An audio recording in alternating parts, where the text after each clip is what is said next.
What do you think of when you think of some of the biggest and most competitive schools in college sports? Maybe you think of Alabama or Kentucky, two schools in the SEC. Maybe you think about Michigan or USC from the Big Ten. You might even think about North Carolina and Duke from the ACC or Kansas and TCU from the Big 12. But with each of these schools, there are some schools in their conference that maybe don't get as much national hype. Think Mississippi State in the SEC, Rutgers in the Big Ten, Wake Forest in the ACC, or Iowa State in the Big 12. These schools are considered Power 4 schools, which is a term specific to football that focuses on the 4 power or autonomy conferences. There used to be 5, but now they're busy wearing the Mountain West skin. But it's the Pac-12 that provides us with the background for this video, because 2 of their schools, Oregon State and Washington State, were, just a few years ago, considered power or autonomy conference schools. Their situation is very unique, going from an autonomy conference school to a mid-major overnight due to the collapse of the conference around them. But they're hardly the first. Some schools, like Tulane, Chicago, Idaho, and Montana, willingly left their conferences, each of which went on to become power conferences. But Washington State and Oregon State are some of the unlucky few who have had that autonomy conference title stripped from them due to things outside their control. Today, I'll be talking about 3 other schools who share this dubious honor, and what happened to them after their conferences fell apart. The first school I'm going to talk about is the Temple Owls. After operating as an independent from their inception in 1894 to 1957, the Owls first joined the now D3 Mid-Atlantic Conference in 1958, alongside schools like Hofstra in Delaware. But they returned to independence at the highest level in 1970, staying as such until 1991.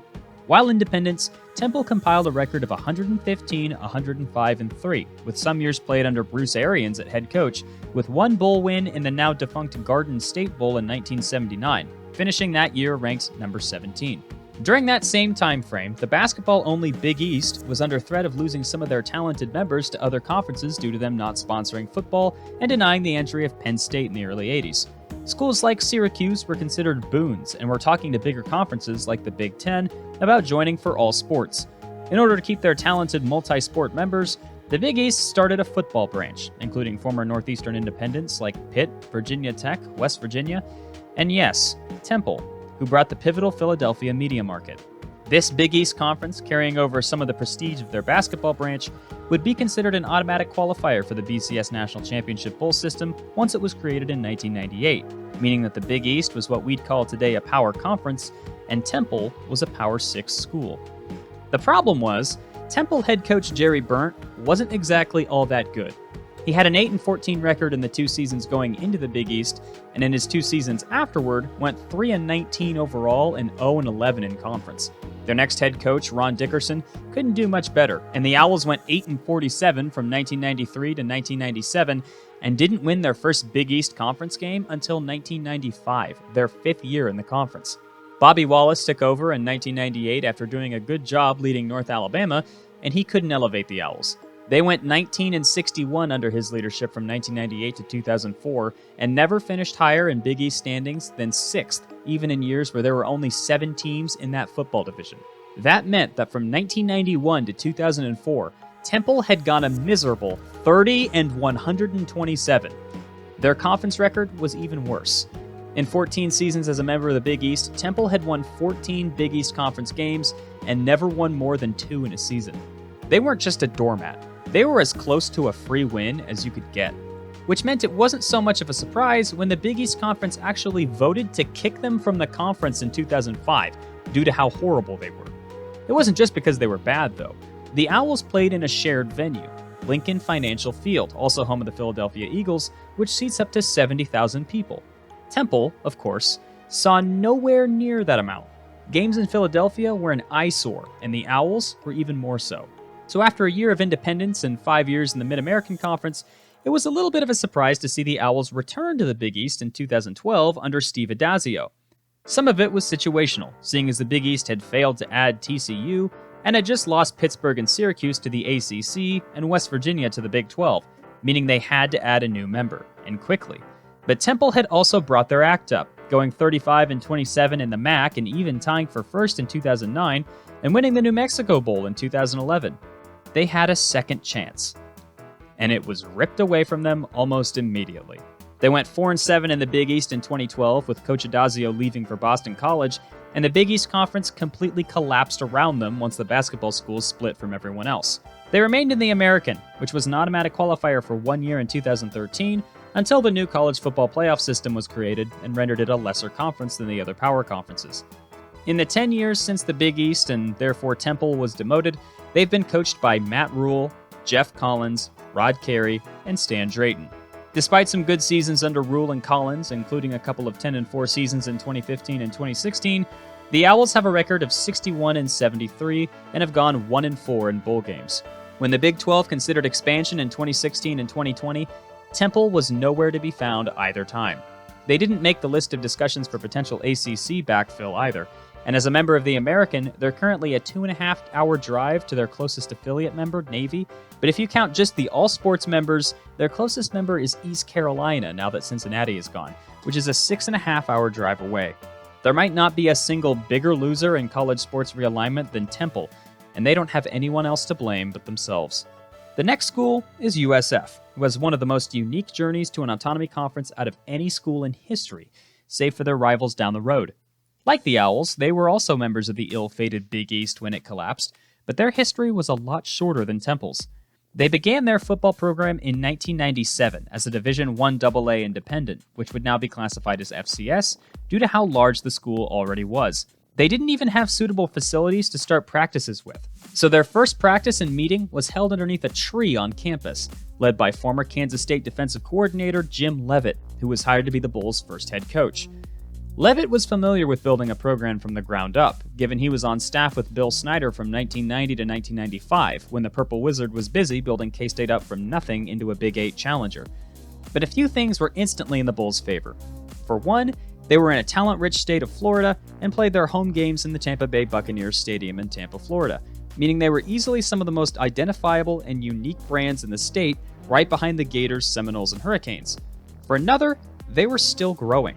They were only an FCS school for 4 years, from 1997 to 2000, posting a 27-17 record before jumping up to the FBS level as an independent.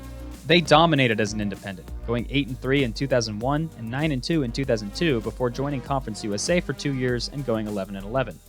But given their prime location and sharply rising athletics programs, it made them a prime target for the Big East once Miami left the conference without a flag to plant in the state of Florida.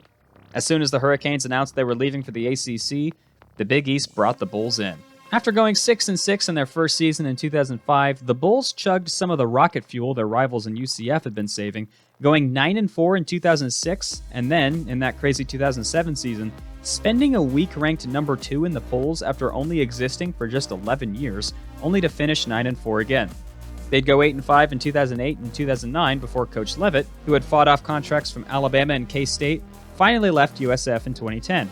But not because of a new job, because he had physically assaulted one of his players at halftime during a game against Louisville. Sheesh.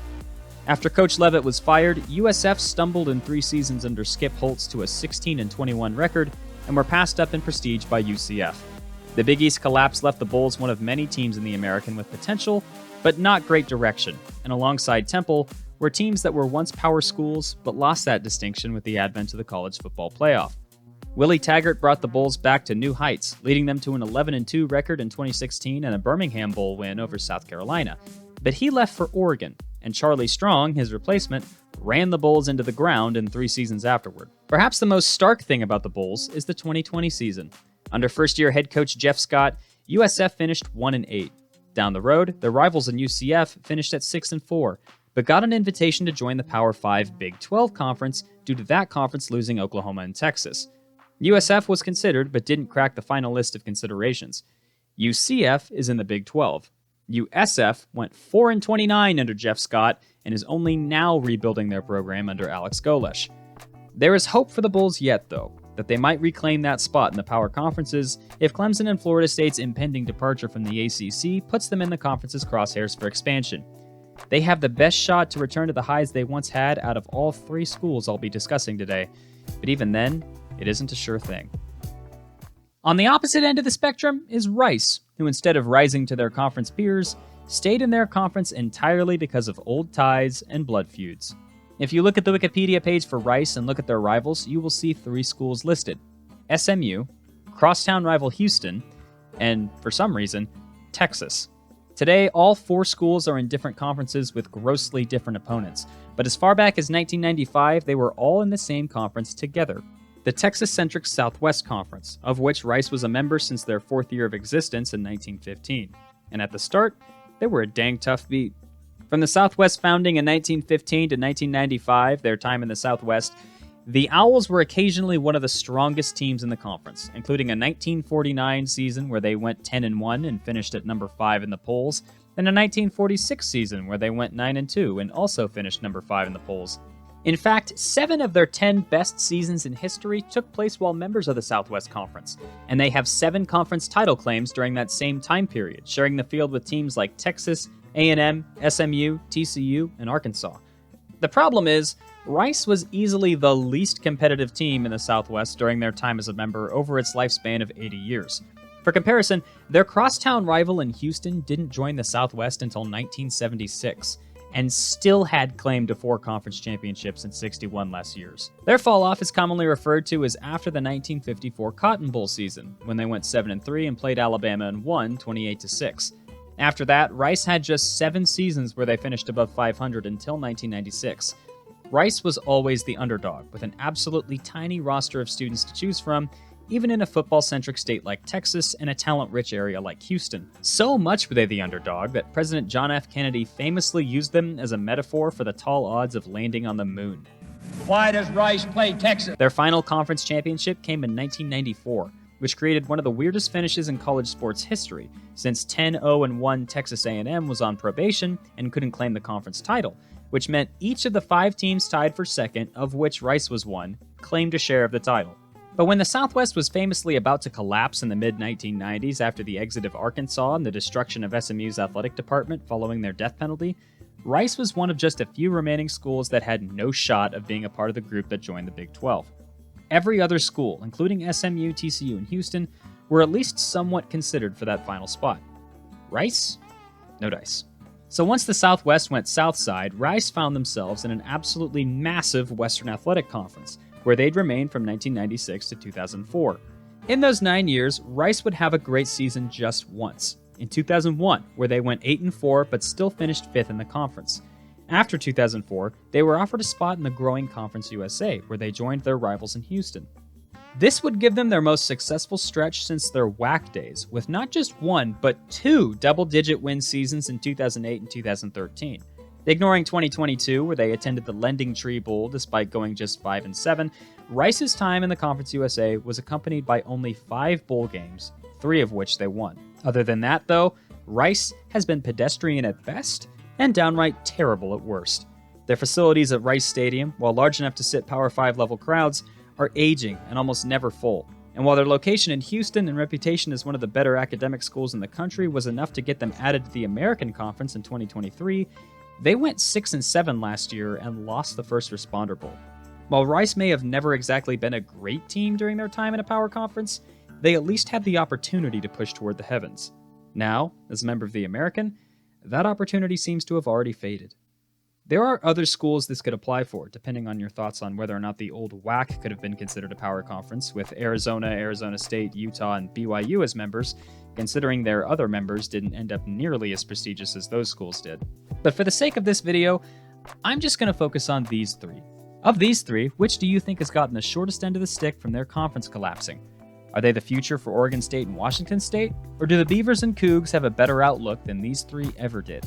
Let me know in the comments section below. And hey, be kind to each other, stay safe, and enjoy some football this season. I'll catch you next time.